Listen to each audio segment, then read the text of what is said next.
Catat nih, orang yang cuman mental bilang bubarin DPR, itulah orang tolol sedunia. DPR sedang menjadi sorotan. Selain gaji dan tunjangannya yang disebut-sebut mencapai 100 juta lebih per bulan, pernyataan para anggotanya pun bikin geram.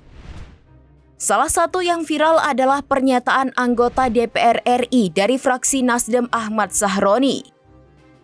Seiring kritik atas upah para anggota DPR, termasuk aksi joget pada saat sidang MPR RI tahunan yang dianggap tidak berempati terhadap kehidupan ekonomi masyarakat yang sedang susah, aspirasi untuk membubarkan DPR merebak di media sosial.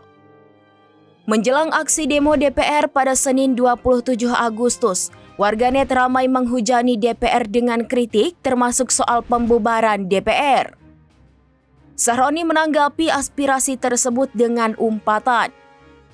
Dalam pernyataannya, dia juga menyinggung bahwa orang yang hanya berteriak membubarkan DPR adalah orang tolol sedunia.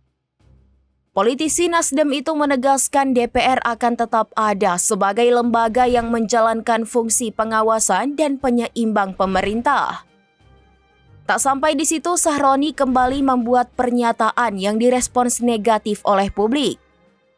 Ia meminta Polda Metro Jaya menangkap pendemo yang rusuh pada Senin 25 Agustus 2025. Bahkan Sahroni menekankan imbauan penangkapan itu juga berlaku bagi pendemo usia anak. Menurut Sahroni, aksi pendemo anak yang rusuh atau merusak fasilitas umum adalah hal yang tidak bisa dibiarkan. Sahroni pun kembali angkat bicara, kali ini mengklarifikasi pernyataannya soal orang tolol yang sebelumnya disebut untuk mengomentari masyarakat yang ingin membubarkan DPR. Pengamat politik Rocky Gerung turut mencermati polemik DPR versus masyarakat ini yang salah satunya dipicu pernyataan Sahroni. Rocky pun menjelaskan filosofi dari parlemen yang maknanya adalah anjing penjaga atau watchdog. Parlemen diistilahkan sebagai anjing penjaga karena tugasnya menggonggong penguasa dan melindungi rakyat. Jika anjing penjaga itu menggonggong kepada rakyat, maka menurut Rocky hal itu konyol.